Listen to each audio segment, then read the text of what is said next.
All right, ladies and gentlemen, we're gonna get going here. I just want to make sure everybody that wants to speak on an agenda item has filled out their hearing appearance slips, and I believe you guys have. Thank you for that. And I call this Sawyer County zoning meeting to order. Pledge of allegiance, please. I pledge allegiance to the flag of the United States of America and to the republic for which it stands, one nation, under God, indivisible, with liberty and justice for all.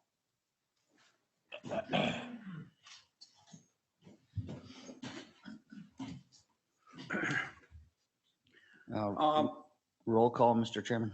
Yes. Oh, yes, roll call. Sorry, thanks, Tweet. Kathy, Ron Buckholz, present. Bruce Paulson, Here. Dawn Pettit, Here. Jesse Betcher, Tweet Schuman, Here. Stacy Hessel. Okay. We do have a quorum. Yes. So, all right.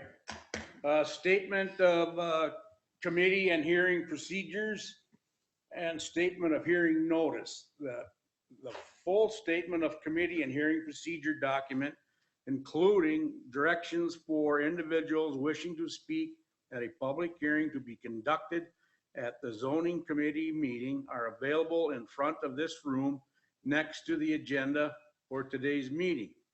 The statement of committee and hearing procedure document is hereby incorporated into the record for this committee meeting. Any public hearing conducted at today's committee meeting has been published as a Class 2 notice in accordance with Chapter 985 of the Wisconsin statutes in the Sawyer County Record and the Sawyer County Gazette and posted.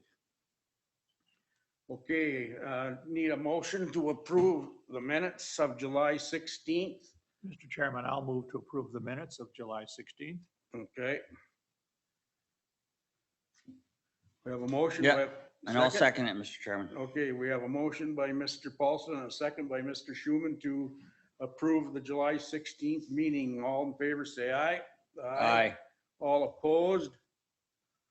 Motion carries. Dawn, can you hear us? Yes. I said aye. Okay. Yeah, oh, okay, thanks. All right, public comment.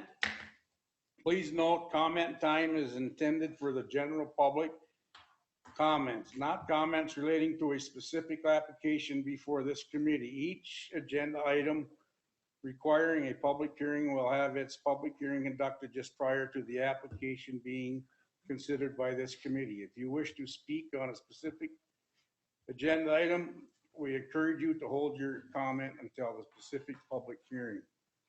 So, is there anyone out there that wants to talk on the public comment? Linda, state your name and address, please. Linda Zilmer, 902 Holly Hill Lane, Birchwood, and Edgewater property owner. I have 3 items for general public comment this morning, and they are all requests to put the topics on a future agenda. The first one is accessory uses that are on separate lots from the principal use. And the reason I'm raising this is that the campground issue that has been before the Board of Appeal, well, before this committee in May, before the Board of Appeals this week. Originally, that application had sought to rezone 2 parcels of land or parcels on both sides of Highway CC.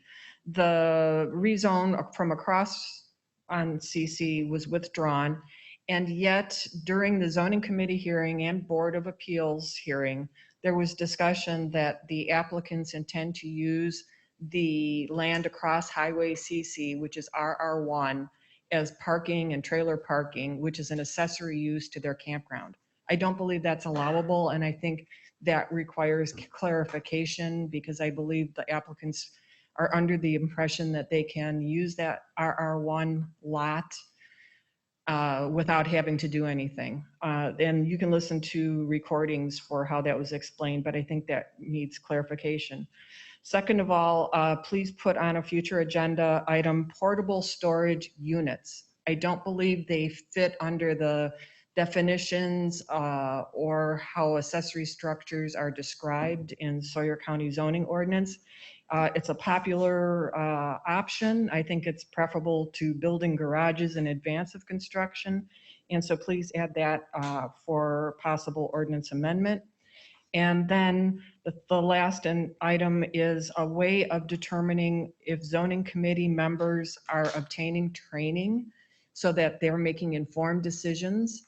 And what raises that for me is at a recent Ag 2 rezone request, one of the committee members looked at the application and said, well, they just want sheep and chickens and goats, and they're not livestock like cattle, so I'm in support of this.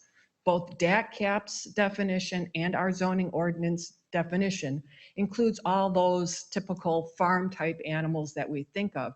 So if we have zoning committee members who don't understand what the definition of livestock is, they're not making informed decisions. So please, I think for the sake of the committee members and the public, it would be good to know who has been trained and who has not. Thank you. Thank you. Anyone else on a public comment? Okay. Pat, there's no rezones? That is correct. We do not have any rezones on the agenda this morning. Okay, so we'll go down to CUPs. Mr. Chairman, this morning we have two conditional use permit applications. The first one, a public hearing in the town, in the town of Round Lake, conditional use permit number 21-020, owner Donald Anderson, part of the southeast one quarter of the northeast one quarter, lot 2 CSM 18-267, number 5516, section 30, town 41 north, range 07 west, parcel 024-741-301405. 1.28 total acres, zoned residential recreational 1, RR1. Permit desired for an accessory structure on vacant property, subject to section 4.26, parent 1 of the Sawyer County zoning ordinance. Placement of a shipping container 8 foot by 20 foot in size for storage of tools and equipment to clean up the lot to build a dwelling in 3 years.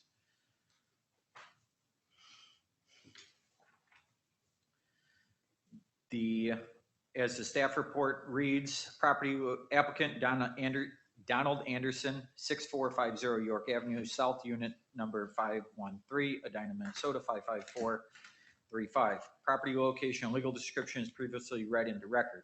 The request permit desired for an after the fact placement of an 8 foot by 20 foot accessory building shipping container on vacant property.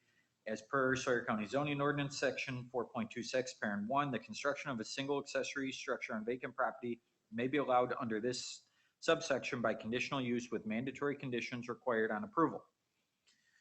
4.26, parent 1 states the construction of accessory building on vacant property may only be allowed by conditional use with town and zoning committee approval. Granting of a conditional use will require within 3 years of a principal dwelling land use permit to be applied for the principal dwelling to be built within the permit time frame on the same parcel. Failure to build principal dwelling will result in citation order for removal of the accessory structure. Project history of the request: as per conversations with the applicant, the conditional use permit is being requested for the ATF placement of an 8 foot by 20 foot accessory building shipping container on the property prior to building the principal dwelling. The shipping container is currently being used for storage, to store tools and equipment that were needed to be transported with loss of the applicant's other home in Bayfield from a fire. In conversations with the applicant, they're wanting to do the right thing by applying for this CUP, cleaning up the property of downed trees and to build a small cabin on the lot within the 3 year time frame.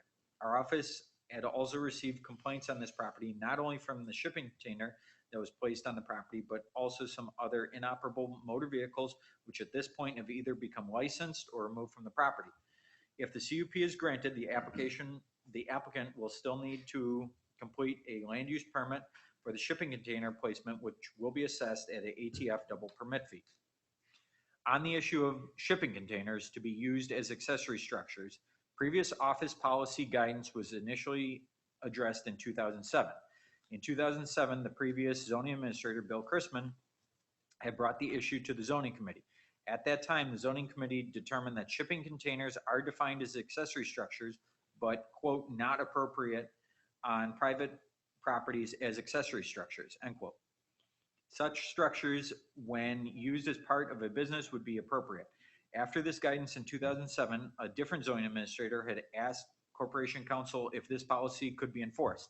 The Corporation Council stated that since the zoning ordinance does not truly define the difference in these types of accessory structures, that it would be very difficult to deny the permitting of them as accessory structures.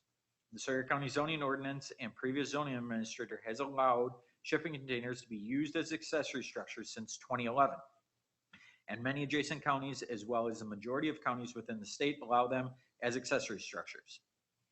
Additional information for conditional use permits. Substantial evidence means facts and information other than merely personal preference or speculation directly pertaining to the requirements and conditions an applicant must meet to obtain a conditional use permit that reasonable persons would accept in support of a conclusion.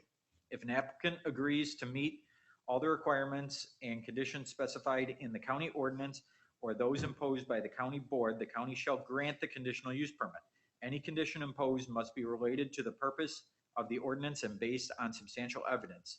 The condition must be reasonable to the extent practicable, measurable. The applicant must demonstrate that in the application and all requirements and conditions established by the county relating to the conditional use are or shall be satisfied, both of which must be supported by substantial evidence. The county's decision to approve or deny the permit must be supported by substantial evidence.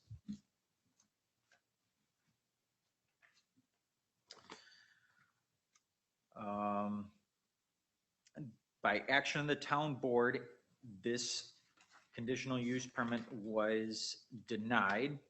They do have additional comments attached.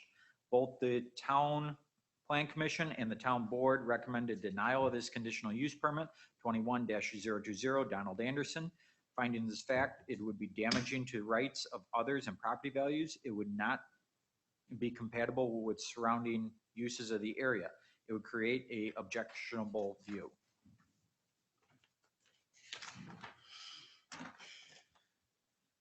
There were 6 letters sent out, 4 returned, 2 no objection, 2 with objections. I will read those.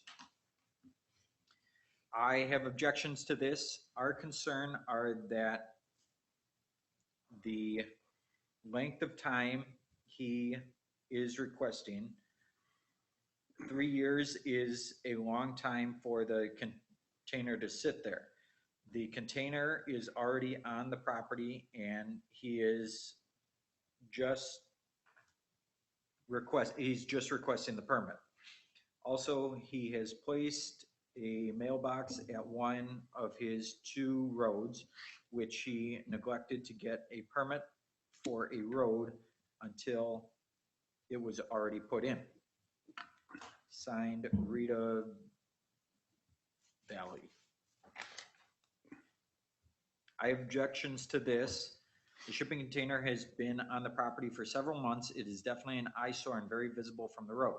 It does not reflect the ambience of the area. Unfortunately, junk is currently piled against the shipping container and based on the history of garbage being hoarded on that property since the new owner acquired it, we anticipate that more junk will once again accumulate if the shipping container is allowed to stay. We are grateful that the owner cleaned up the garbage that had been left behind through the winter, spring, and early summer. Signed, Mary Rolls. I have no objections to this. Signed, Richard Burrows. I have no objections to this. Ronald Frogmas.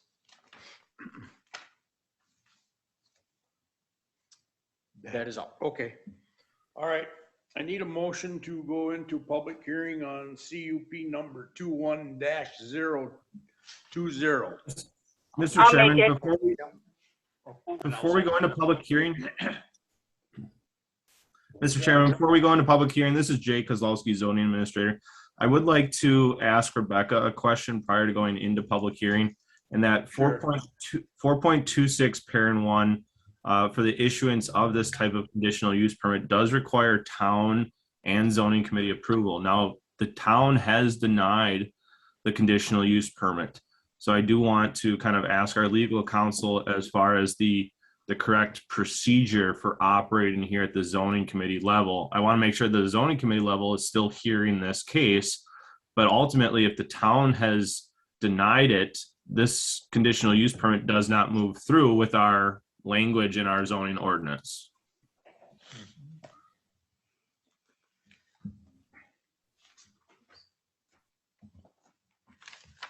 Just to clarify, Jay, to make sure I have the facts exactly correct, the town denied this specific application for conditional use permit. It wasn't a different application under different circumstances. It was this application that's before the committee. Yeah, I believe so. And it looks like Pat's probably giving you that info right now. Okay. If 4.26 requires both town approval or if it requires town approval as essentially a prerequisite or a companion approval with county approval, I don't think that this committee has jurisdiction to approve it. So no, I don't think this committee has the capability to approve it and to issue it. And that's why I was having, I wanted Pat just to cite this because I'm looking at 4.26, but I wanted the specific reference. So it's 4.26 sub 1 sub D Right. that requires approval by town and zoning committee. So if the town has not approved, this committee could approve it, but the county could not issue the conditional use Right. permit. Okay, yeah, and that's what I just wanted to make clear is that we would probably still want to hold the public hearing, but we already know that with the town's denial, this can't move forward. Okay. Is that it, Jay? My view. Okay, I have a motion by Ms. Pettit and a second by Mr. Paulson to go into public hearing on CUP number 21-020. All in favor, say aye. Aye. All opposed? Motion carries. We are now in public hearing. Mr. Anderson, are you here?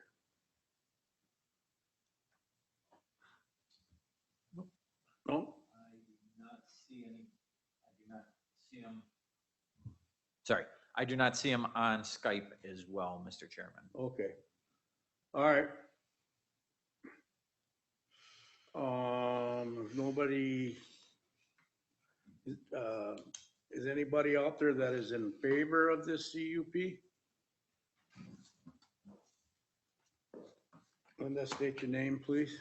Linda Zilmer, 902 Holly Hill Lane, Birchwood and Edgewater property owner.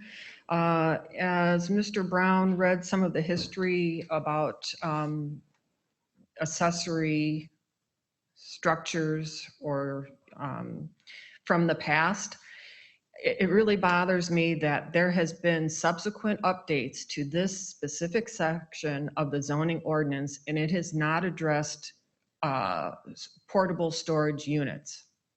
My argument is that the current language of your zoning ordinance does not require a conditional use permit. I believe that portable storage units, whether they're rented or owned and whatever their length of duration is allowable, and it does not require a conditional use permit. And I did not hear the town of Round Lake give any reasons for their denial. So does that mean anyone who wants to rent or own a portable storage unit is not allowed to place it on their property based on I don't want to say a whim, because I'm sure the town put some thought into it, but I did not hear any substantiation for their denial. But again, my whole argument is I don't believe a conditional use permit is required to begin with. I think it's allowable, and it does not require a CUP, and the county has failed to amend its ordinance to address it based on acknowledgement of previous discussions. Thank you. I got a question for Jay or Pat. These storage containers, are they considered the same? I see around the county a lot of these old semi-trailers parked on people's yards for storage. Are they considered the same thing? And I can field that one. We would view those as accessory structures. So we do have language within the zoning ordinance that even states whether a structure is portable or temporary, it is still considered a structure, and therefore would require permits to obtain said permits for that structure, whether it's a shipping container or semi-trailer or a shed from the several shed companies that are here in town. We get the arguments constantly that, oh, they're on skids or they're portable. They are still structures and still do require permits from our office. Okay, thank you. Linda? Thank you very much for allowing me to come back up again. I read the language in 4.261. It says construction of an accessory structure. It has nothing, again, my argument is that if the county intended it to cover portable storage units, it should have put it in your ordinance. 4.261 applies to construction of, not temporary placement of a pod or a portable storage unit. Okay, thank you.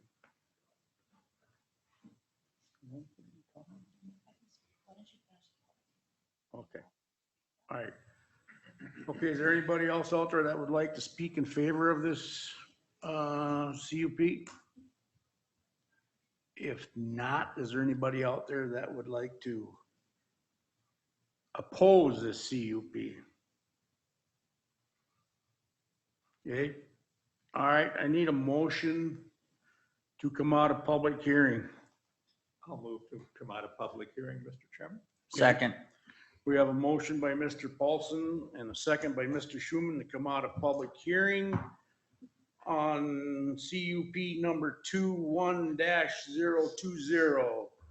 All in favor, say aye. Aye. All opposed, motion carries. Rebecca, do you want to put your comment on that now, or? Okay. All right.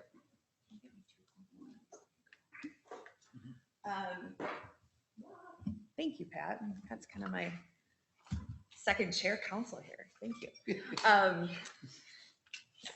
Okay, in talking about the definition of accessory structure, and really that is the key in analyzing this issue. As we look at 4.26, which says, or which regulates an accessory structure. Let me get back to this. Thank you. Hang on, sorry. Any permanent roofs, whoops, yeah. Serving as an accessory use if attached to the principal building shall be considered part of the principal structure. And then it goes on to more fully describe what an accessory structure is. So the question of whether a shipping container is an accessory structure, we looked first, the rules of law, you look first to the definitions set forth in your ordinance. So your ordinance defines accessory structure as a detached subordinate structure or use which is clearly incidental to and customarily found in connection with the principal structure or use to which it is related, and which is located on the same lot as the principal structure or use. So then the question becomes whether this definition would include shipping containers. I don't think that this definition crystal clearly includes a shipping container. That's my that's my own opinion. You certainly can come to a different conclusion. But my point being, because it's not a clear definition, it doesn't specifically reference shipping containers, the rules of law then allow you to look to what I would say is, other definitions, commonly accepted definitions. We can look to the dictionary, we can look to case law, which takes precedence. And interestingly, there actually is a large amount of case law regarding the definition of a structure. So we look to all of the different facts that are set forth in that case law to determine whether these shipping containers fall under the definition of a structure. And in my brief review here, I think that it would, because you look to items like the length of the use. If you have a shipping container for a day or two, then it's arguably less a structure than it is if it's there for an extended period of time. You also look to items or characteristics of that thing, such as the movability. And sometimes the movability can push something into not a structure. Say, for example, I'm trying to remember the definition they used. It was a play structure in a yard that the court said, no, that's not a structure, not only because it's movable, but because of the nature of the use. Now, there's other case law that says simply because something is movable does not mean it is not a structure. And that is becoming a question that is becoming far more common in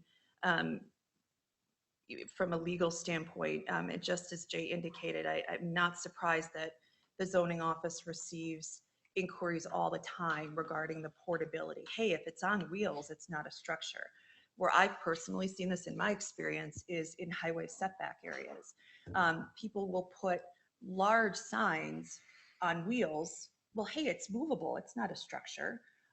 Sometimes they can be constructed of bricks or other masonry. Just because it's on wheels does not mean that it's not a structure. So I think the portability is really irrelevant under both existing case law and I think for purposes of your analysis. With respect to the prior policies that the zoning office has articulated, it is part of the administrator's responsibility to interpret ordinances and to interpret what this committee has done and can set forth policy. But policy is exactly that. Policy is not a binding rule of law. Policy can change. Then with the changes in that policy, it's up to the legislative body, i.e. you and the board, to memorialize that shifting of policy if you choose to do so. So simply because the committee has not recommended to the board and the board has not changed the definition of the zoning code to not specifically include shipping containers does not mean that shipping containers are excluded from the definition of an accessory structure. It becomes a policy question for you all whether you think that the ordinance should indeed be changed. But from a legal standpoint, policy is meant to be something that may be relied on or to provide the guidance to both the public and staff, but it is not binding rule of law. It is from the standpoint of what the policy that we're talking about now. Obviously, in some respects under federal law or under state regulations, something that can be called a policy may indeed be binding, but I'm talking about the policy as we're discussing it today.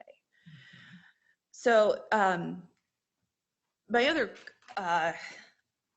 point is when we're talking about a policy decision and whether an accessory structure includes a shipping container, I heard the comments from the public in terms of the aesthetics of them and the types of uses, etc.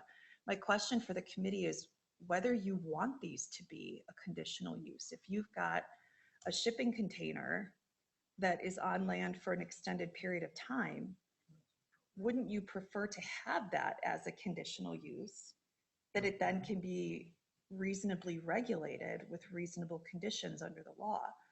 If it's not a conditional use and it wouldn't be defined as an accessory structure, then it wouldn't be regulated in this context. So again, I think that goes to your policy decision. Again, you can look to that point because the ordinances are definitively not clear as to what the definition is. So again, the law allows you to look to those outside considerations. Any questions? I know that was kind of a long. Yeah, I do. This, we just did this 4.26 not too long ago. Right. I'm wondering, and I think we should take another look at that with these containers. I mean, it's getting pretty confusing from what I'm hearing to different people. And see if we can't put that in our zoning ordinances. Yeah, I would probably end up adding it to new business for next month to have a lengthier discussion, not only on whether or not shipping containers would be permitted under this 4.26 parent 1, whether or not the zoning committee wants to see shipping containers as quote unquote accessory structures, be it on vacant parcels, be it on parcels that contain primary dwellings. Like I said, there's quite a few of them out there now at this point that have been approved and permitted through over-the-counter land use permits because they've already had a dwelling on that property. But again, I think that's a longer discussion that we can have. I know we get several calls every year, and it's probably something we need to start looking into again. And it's about every 5 to 6 years. Is those people that are wanting to have, just smaller sheds on their property when they're used for camping as well. We get questions all the time. Oh, I'd like to put up an 8x10 shed on my property and we're going to use it for camping, or a 10x10 shed. Well, currently you're not allowed to have an accessory structure on vacant property. So we get the argument, well, where am I supposed to keep my chainsaws and my tools and my lawnmowers and my gas cans for when I come up to the property and wanted to do upkeep on a property that just has a camper on it? I mean, and those are the struggles and the issues that we deal with on a constant basis. And I think, again, a discussion that needs to occur at zoning committee level. But again, I think that's something as a separate agenda item we can put on for next month. Thank you, Jay, and I agree with that, that it's something that we should discuss at a length and take another look at that. So, all right. So, Pat, we're going into the discussion action item on that CUP. You want to read it or not? Correct, yep.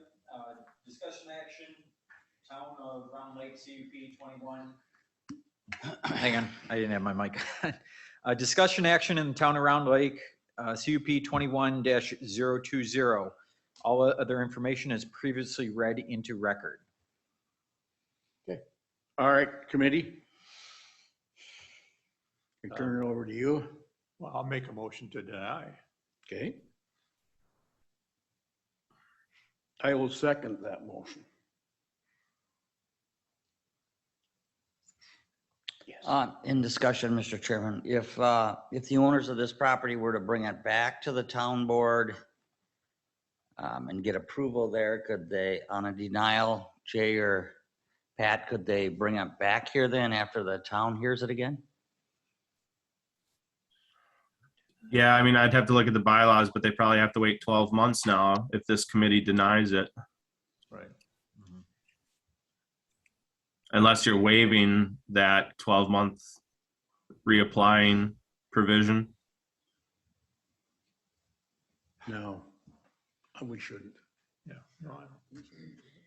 Rebecca, you wanted to say something on that? Yes, thank you. This is a conditional use permit request, obviously, so we would be operating under 5969(5)(e), the substantial evidence test. You don't need to go through the analysis of whether there is substantial evidence to deny. because I would argue you don't even have jurisdiction to approve. Right. That's. So we're not even under that analysis, so you're fine without having that Right. discussion. Ms. Pettit, you got anything you want to add?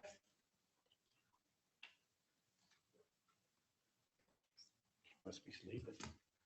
Lost interest. Yeah, okay, all right. We have Kathy, we need roll call. Bruce Paulson, Yes. Dawn Pettit,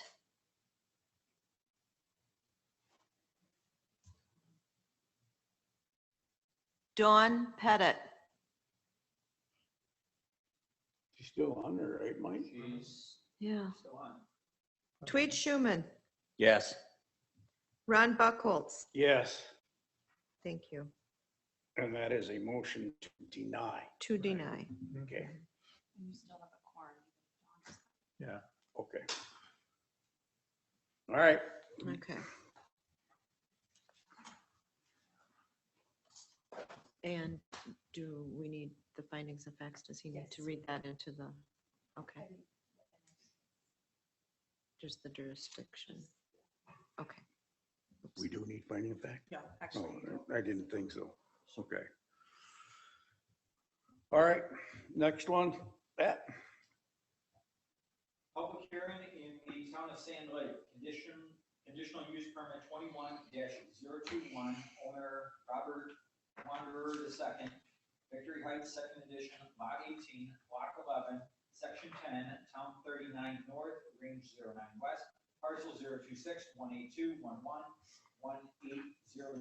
.434 total acres, zone residential recreational 1, RR1. Permit desired for an accessory building, 26 by 24 in size across the Thanks, town Frank. road, subject to section 4.26, parent 2. They're just all reading them. They're just.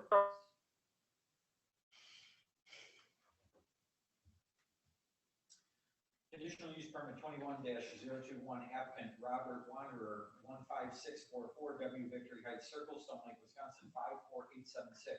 Property location and legal description is previously read into record. Request is permit desired for an accessory building 26 by 24 in size across the town road, subject to section 4.26, parent 2, Stark County zoning ordinance. Applicant has primary dwelling located at 15644 W Victory Heights Circle. Project history is the applicant is requesting to build a 26 by 24 accessory structure on the backside of Victory Heights Circle across a town road from where the primary dwelling is located. Structure is to meet all other setbacks. There is very limited buildable area on the lakeshore parcel with the current placement of the driveway, septic system, and future primary dwelling additions. It should also be noted that by placing this accessory structure on the opposite lakeshore side of Victory Heights Circle, that impervious surfaces and runoff issues would be greatly decreased.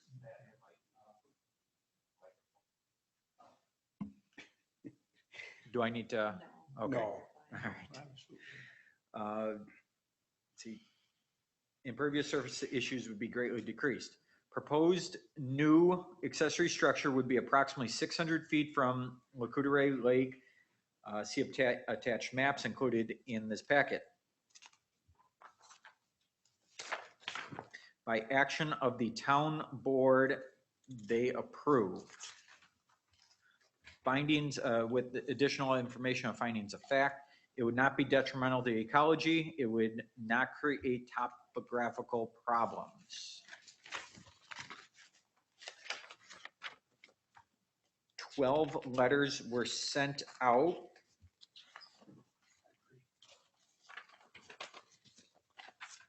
Four were returned. All four have no objections to this. I will read those now. The Wanderers have always been good and helpful neighbors. The structure would not materially affect my family's use and enjoyment of our property.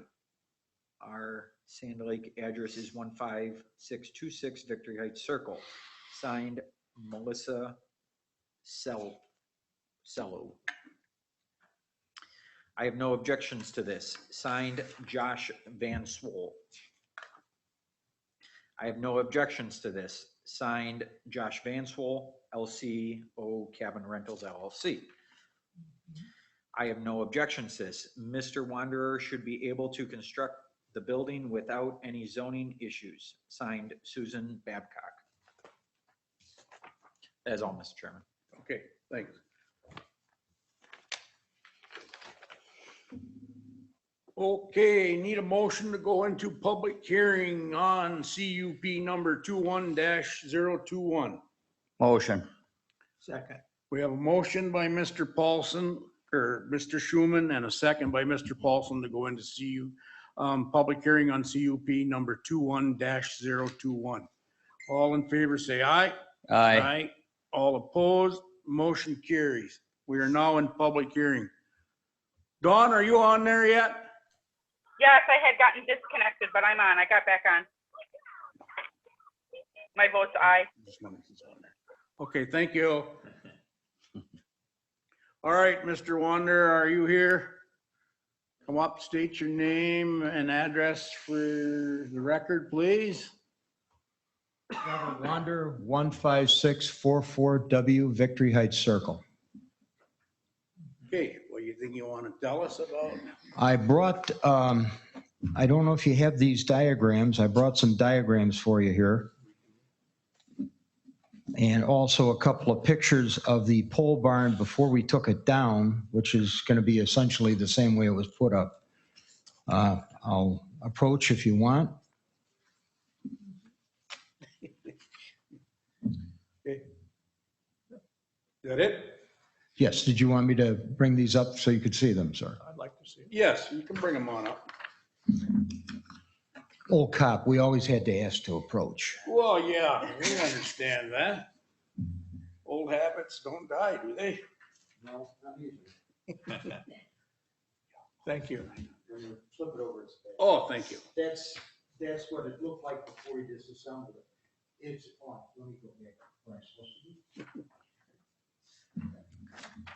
It was on a neighbor's property, Van Swoll, and it's going to be moved approximately maybe 300 feet from its original location. We've got it all disassembled now. It's laying down on the ground on pallets. So I told my son it was an IKEA kit. So that's basically it. It's a pole barn. It won't have a concrete floor. It'll have a gravel floor. And any other questions for me? No, I guess not. You got any questions for him? I don't know. Okay. Ms. Pettit, you got any questions for the applicant? No, I don't. I just have one, Mr. Chairman, real Go quick. ahead. Mr. Wanderer, is this topography similar to where it's sitting here? I mean, there's no lowland or wetland around it? No, it's flat and there's no lowland. Okay, thank you. And I would have to take down a couple of trees, but they're like that big in diameter. So it's also like over 130 feet off the road. So it's set back on my lot. Okay. Thank you, sir. Thank you. You bet. Okay, anybody out there want to speak in favor of this CUP? Step forward, state your name, sir, and address, please. My name is Kurt Silvis, 15636W Victory Heights Circle. I'm Bob's next door neighbor, and I have no objection at all to what he wants to do. I strongly support his decision to put up that pole barn. Okay, thank you. Anyone else out there would like to speak in favor of the CUP? Anyone out there would like to speak in opposition of this CUP?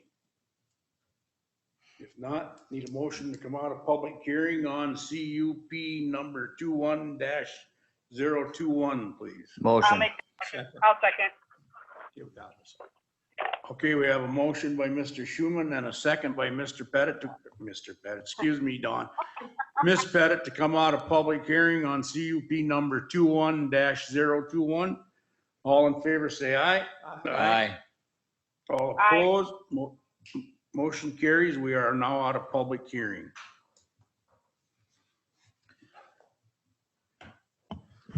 Discussion action item in the town of Round Lake, conditional use permit 21-021. All other information is previously read into record.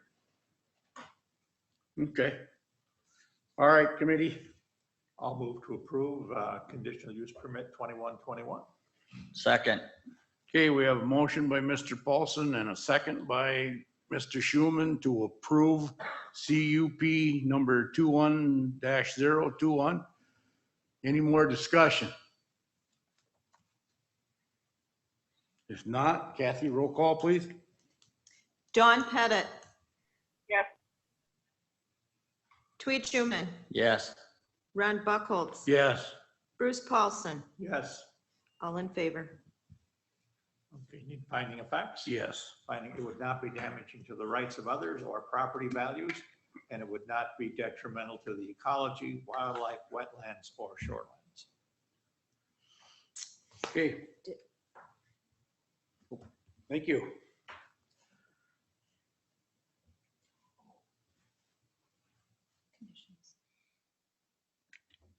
Any conditions, Bruce, Mr. Paulson? And, pardon me? Did you want to incorporate the conditions from the staff report, or do you want to re-articulate the conditions? Yeah, I'll incorporate the conditions in the staff report, but which are what? I didn't see any. Oh, you're reading setbacks and things like that. I mean, that's part of the, that's just part of our normal process, isn't it? Just-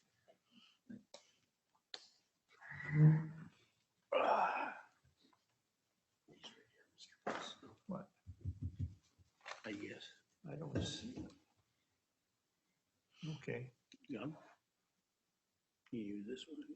yeah, okay. Yeah, I'll incorporate the possible conditions, no inhabitable area, no commercial use. The size should not exceed 26 by 24 feet.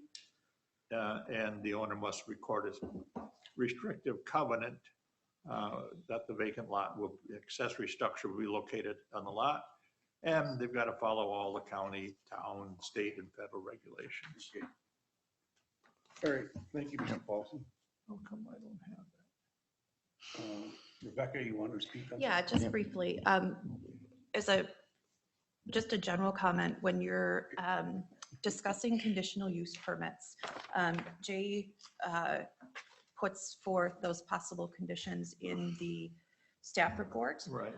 And you have the staff report in front of you. So it is reasonable to conclude that if you approve and you've been relying on that staff report, that the conditions set forth in the staff report are incorporated therein. Furthermore, it's good that you re-articulated them, but I just wanted to point out that had you not, Mr. Paulson, I think we could argue that the conditions would still be included. Yeah. That's it. Okay, thank you. So that's, I mean, you can just accept the staff report and we don't have to do all of those and restate all the conditions. That are in If there. you want to include all of the conditions that are Right. in the staff report, you can reference the staff report because the staff report Perfect. is That's public. I fine. know oftentimes, the committee will want to discuss those or Sure. talk about them in more detail, Right. which you certainly can do. But that is why a detailed staff report is very helpful and very important. Okay, thank you. All right, new business.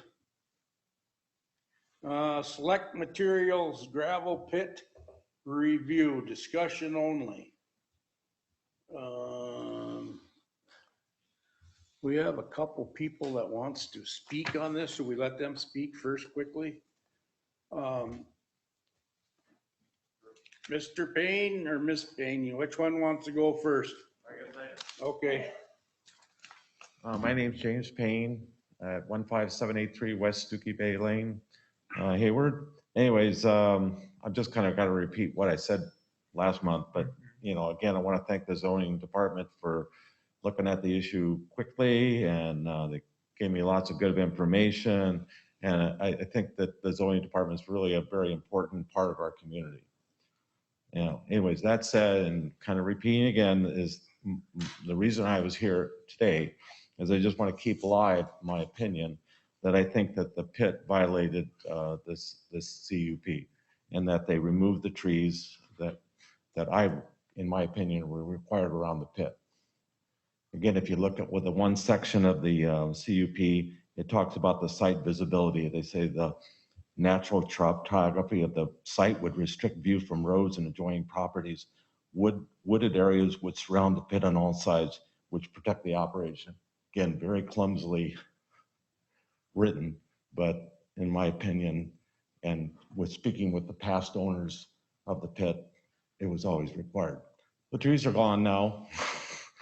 I don't know what to do, but I hope in the end that the thing looks good. You know, for the value of our property and for also, you know, the big reason why we thought the trees were good, because trees look good, right? And that they also decrease the noise of the rock crushing operations and again, they just look good. Anyway, thank you very much, Chairman. Thank you, sir. Thanks. Ma'am, you want to speak? Yes, please. Okay, state your name and address, please. My name is Shelley Payne, and I'm at 15783 West Stooky Bay Lane, Hayward. I have some concerns that I just want to be kept in mind for future decisions about this gravel pit, current and future. So currently, what happened there was when we started speaking with the neighbors, including a couple of the previous owners, and they felt this was a violation. And like Jim, I agree. So Jay called the operator, and the operator explained that he had a mining safety and health violation. So my husband requested information. We received a letter back, said that they found no record of safety violation. That was apparently a justification for cutting the trees. I have two questions on the current situation. If they had asked you before they cut the trees, would it have been approved? And the other question is, if it was deemed a violation instead of not a violation, what is the enforcement? How do you enforce these things? Because I would think you'd want to discourage people from going ahead and asking forgiveness later. Future, the mining pit, just because it is obviously because of its nature, it is limited lifespan. There's only so much gravel they can get out of that ground. I understand they were approved an additional acre, which they have used. Now they have no trees, and I assume they're probably going to ask for more acreage. So I guess I want to know what is the long-range plan here? How many more acres are they going to be granted in the future? And how do we stay informed so that we can express ourselves when that time comes? Because apparently we're not on the mailing list. So the other thing is when it does end, because it will end, the operation will end. I'm hoping there's a plan to restore the land to some sort of natural state because it is downright ugly. So that's it. I appreciate it. Anybody want to discuss anything on it? Does Jay or Pat have any comments on Yeah. what we talked about, what we heard? Yeah, I do have some additional information. We did reach out to Daryl Mass, the owner operator of the property, in regards to the tree removal and the site visibility. Site visibility was addressed in the operation plan that was originally prepared by John Williams when this pit was originally permitted. Want to say going back to the late 90s. That's regardless. Subsequently, when these conditional use permits were renewed, they just kind of passed the old operation forward. Whether that's correct or incorrect on the past operator part and the current operator, that, I guess that can be discussed during other renewals or at other times, whether they should be looked at more carefully and know what they're turning into the zoning office for the zoning committee's consideration. But yes, as what the operation plan does state in section I, Section I, site visibility. The natural topography of the site and location restricts the view of the site from roads and adjoining properties. It then goes on to say the wooded area surrounding the pit on all sides, which protects the operation. Kind of an incomplete sentence there. But I guess that would be up to the determination of the zoning committee on what that actually means. The property owner did remove the majority of the trees in regards to the, in regards to an active timber sale on his property. He claims he did not know that this site visibility section was in there. Rarely do we see them in operation plans. However, he also went on to say the trees that were immediately adjacent to the gravel pit, right on the unstable high wall, did have to be removed in regards to an OSHA violation. I don't know if it was an active ongoing violation, or if it was just to prevent a OSHA violation, because trees on an unstable high wall could then fall over on an operator that's working beneath them. That wasn't fully articulated by the owner operator at that time. So I don't know if it was an active one that was stated or if it was in prevention.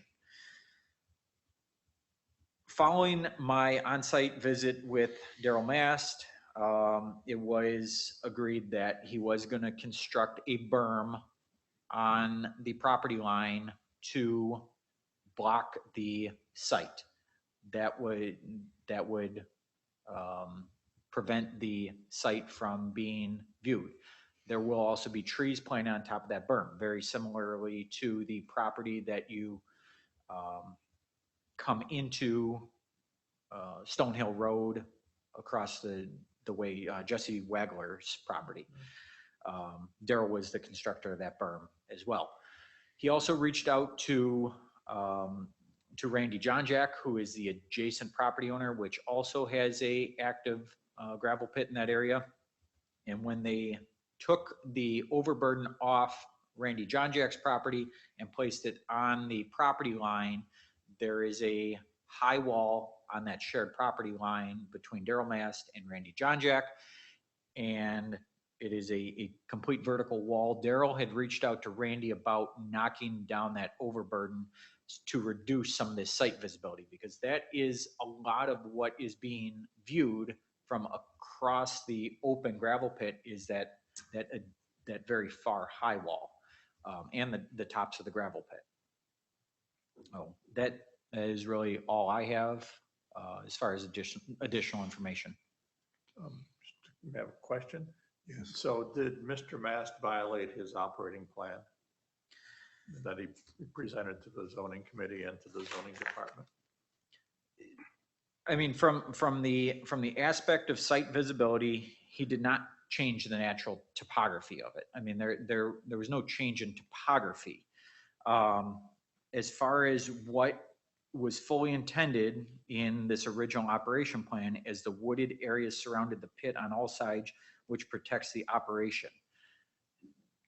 That's all that was stated. I mean, and that would, like I said, it's an incomplete sentence. There's no end objective in there that says that the trees need to remain or can't be removed, or I guess that would be up to the determination of the zoning committee to finalize that decision. Well, I mean, it seems to me that the zoning department needs to be more rigorous in looking at the plans. You know, I mean, I don't have any competency. I bet most of the other committee members don't have any competency to assess gravel pits and things like that. So, I mean, you know, my encouragement would be that we take zoning department takes a more active, proactive role in looking at these plans of operations and making an assessment that says, yeah, it's practical, reasonable, protective of the natural resources, or no, it's not. You got to change it.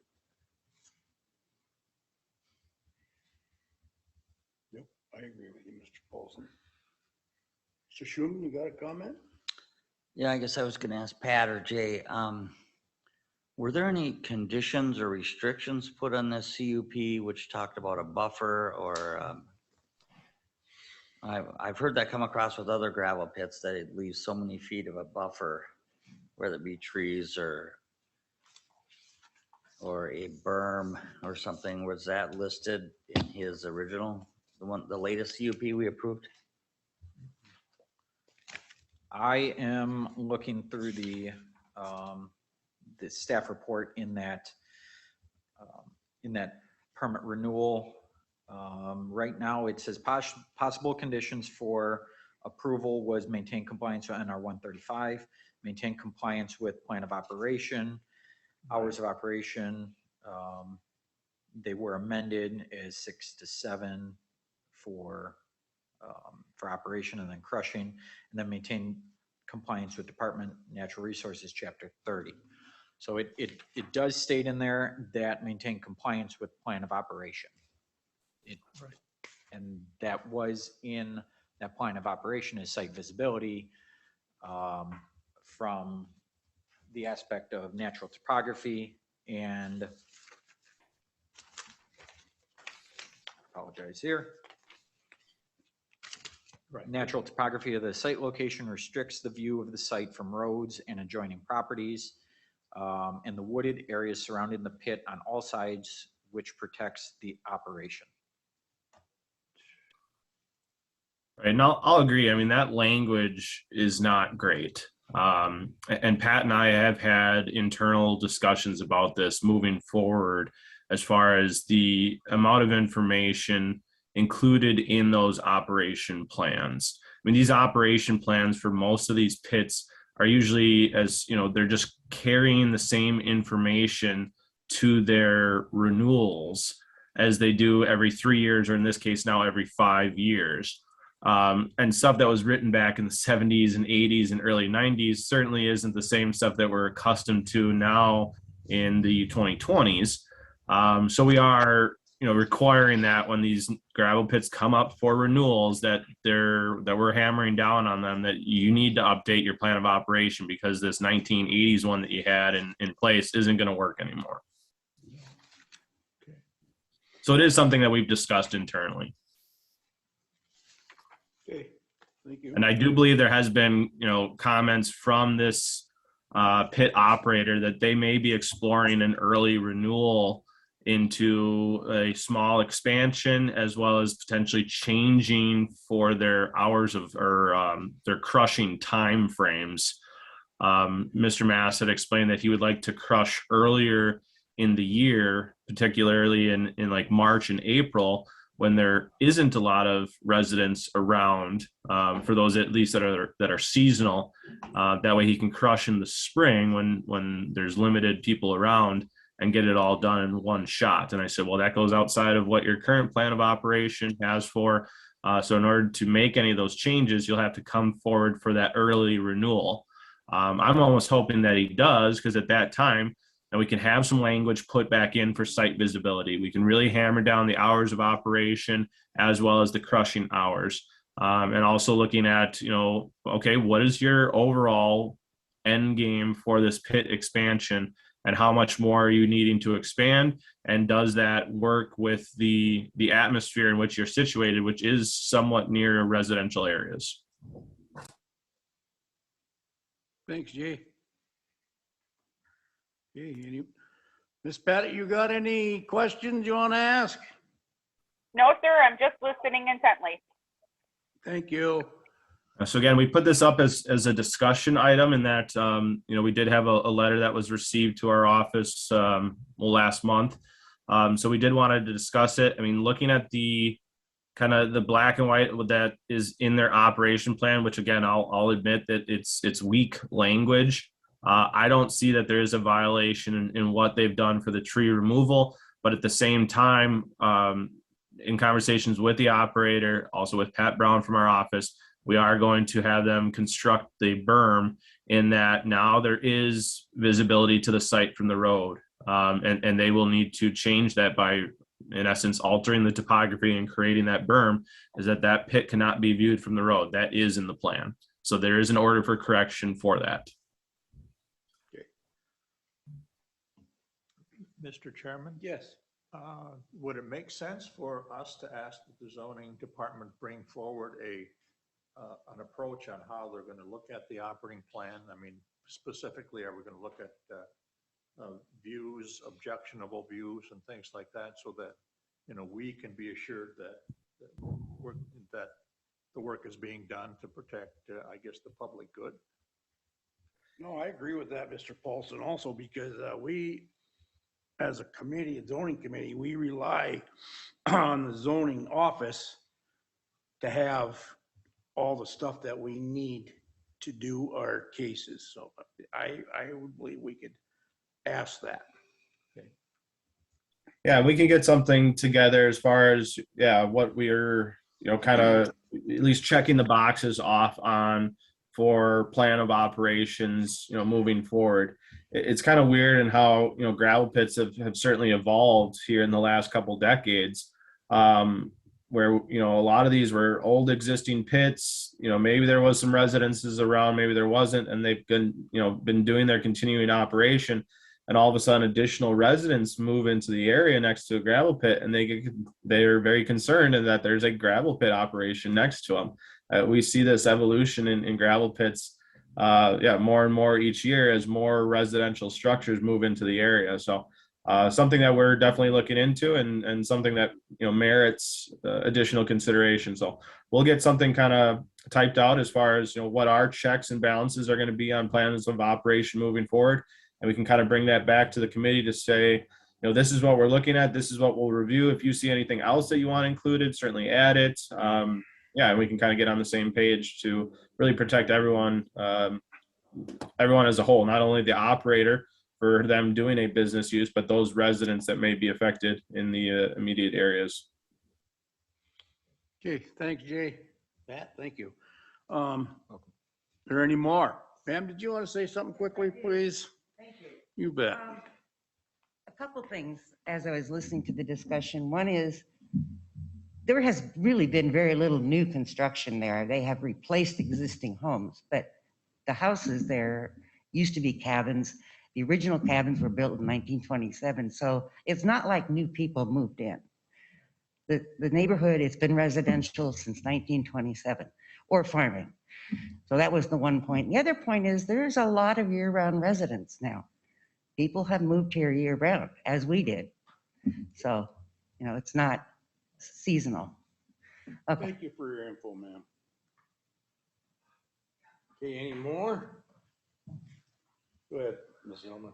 Are you on to B or are you still on the gravel pit?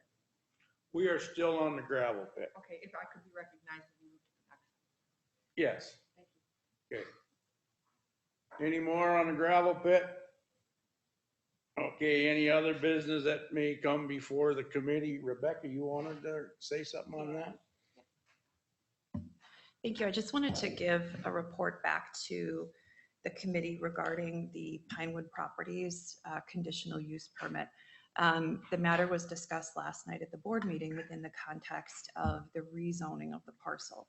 And as you recall, there was both a petition for a rezone and a conditional use on the property. The conditional use approval went before the Board of Appeals on Tuesday, which was a direct appeal of this committee's decision.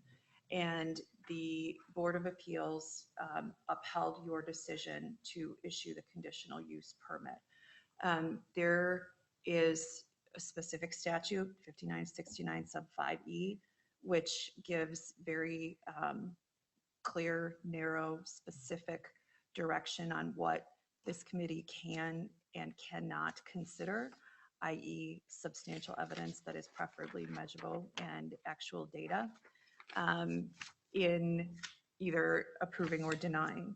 And the Board of Appeals, usually it's called Board of Adjustment under 59694, but Sawyer County's is called Board of Appeals, so I apologize if I mixed up the reference, upheld your decision. And I think it made the right decision, as much as the public may not agree with the decision or disagree with the basis of the decision. I think from a legal standpoint, it made the right decision in upholding your determination. And I just wanted to give a congratulations to this committee, because this is why you do what you do. And this is why sometimes meetings can be 4 hours long. But I think this case represents an acknowledgement that you do the right thing in terms of your discussion, analysis. And yes, these questions often involve policy decisions and interpretation of facts and so forth. But again, I think that this decision by the Board of Appeals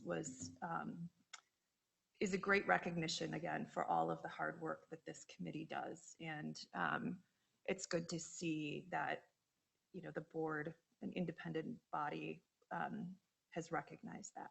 So well done. Thank you, Rebecca. But that CUP was conditional or contingent on some other restrictions, right? They have to be Absolutely. resolved. Yes, right. And that is appropriate. Absolutely. And just to briefly touch on that, because it came up at the board meeting last night, one of those restrictions or conditions on the CUP approval was compliance and rectification, if you will, of issues identified by the DNR. After your issuance of the conditional use permit, there was communications and positions taken by the DNR that more work had to be done. And your approval of that conditional use permit says that the compliance with the DNR requirements must be met. So effectively, this committee reviewed and addressed those concerns within the context of the conditional use permit by placing that condition on the issuance of the permit. Again, it came up within the context last night as a prerequisite for the rezone, and because of the legal difference between the rezone as a legislative act and the conditional use permit issuance, it was not appropriate for the board to condition a rezone upon rectification of those DNR issues. But it was appropriate within the context of approving the conditional use permit. Jay might have some more to add on the DNR covenant issue. Yeah, and Rebecca summed it up very nicely. And yeah, I mean, it's just as that is that, you know, there's conditions that you put on the conditional use permit in which the conditions are not yet satisfied. So the CUP has been approved and upheld at the Board of Adjustments review. But again, those conditions for the issuance of the conditional use permit haven't been met yet. So again, we'll continue to monitor those in working with the applicant as well as the DNR to make sure that he is meeting all those conditions prior to giving him his official issuance of the CUP to, again, further develop and rent out sites. I have one thing I want to add too. Last night at that county board meeting with all these rezones, and you know, the CUPs were brought up, and a few of the board members figured that we're putting too many conditions on these CUPs. Well, I don't believe that, and I didn't request to speak back on that. As the zoning committee, we are required to put on as many conditions that we deem necessary on them CUPs. I mean, and I'm sorry to say this, but a lot of these county board members have no idea what goes on in zoning. I don't even think they read anything until the night of the meeting and then they come in there. But anyway, we need to put them conditions. Some conditions are more than others, but that's just the way it works out. So hopefully someday they'll understand all that when it comes before the county boards again. That's all I Yeah, have. I remember when that came up last night, Mr. Buckholz, and I do agree. I believe it was a supervisor that asked, well, is this a normal amount of conditions to put on for Cisco's campground resort? And the only reason they came up is that, you know, individuals of the audience had issues with, again, trying to tie the conditional use permit together with the rezone. Because if you go back to sinkholes, the rezone that was heard prior to Cisco's, sinkholes had the same amount of conditions placed on theirs as well. And we had lengthy discussion. We were all in the assembly room a couple months ago when we had the lengthy discussions for the conditions that were placed on there. So yeah, if you want to reiterate that to other county supervisors, there are lengthy conditions that are generally tied together with campgrounds as well as gravel pits. Those is where we see the most encompassing list of conditions. Sure. And from a legal standpoint, the conditions that you have placed on both Pinewood Properties and Sinkhole, those proposals are certainly, in my opinion, within the legal realm. Okay. Linda, you want to? Dawn has, Dawn, go Dawn ahead. has her hand up.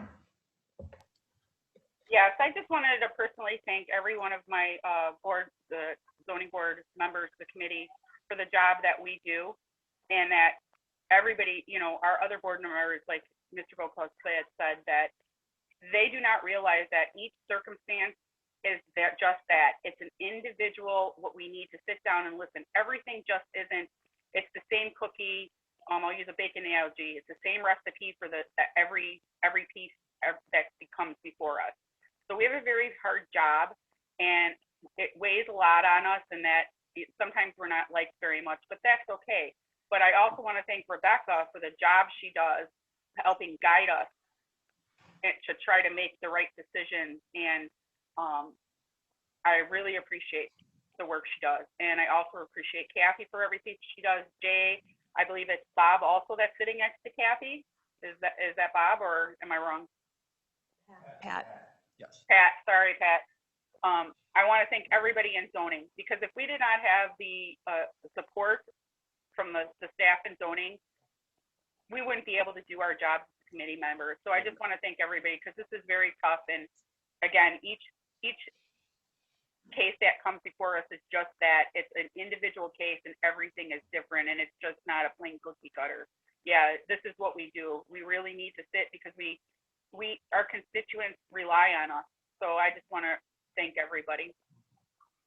Thanks, Ms. Pettit. And I agree with Ms. Pettit, though, the zoning office, Jay, and then all his staff do an excellent job. So, Rebecca, you said you had another comment? Just briefly, very similar to what Ms. Pettit said. You know, I work with a lot of zoning offices throughout the state, and the operation under Jay's leadership is fantastic, in my opinion. His staff reports are top notch, and I think, you know, I can speak for the committee that they help guide you, and that's exactly what they're supposed to do. And so my kudos to Jay and Pat and Kathy, you know, as long as we're having a kudos session. Again, I work with a lot of zoning offices, and not to diminish those other zoning offices, but I can say now at this point, this whole endeavor should be very pleased with its work, again, despite what others may think or whatnot. That's my opinion. Okay, good opinion. I can add kudos section to the agendas moving forward if you'd like. So, because I like the kudos section. Go ahead. As long as we're on kudos, is Mr. Neese online? Phil? Oh. I didn't see him on there. Okay, because as an unofficial member of the zoning committee, today's is his birthday. So maybe we'll get him to watch the end of this and wish him happy birthday. But no, there's always that but, and then you know what comes next. 5969-5E.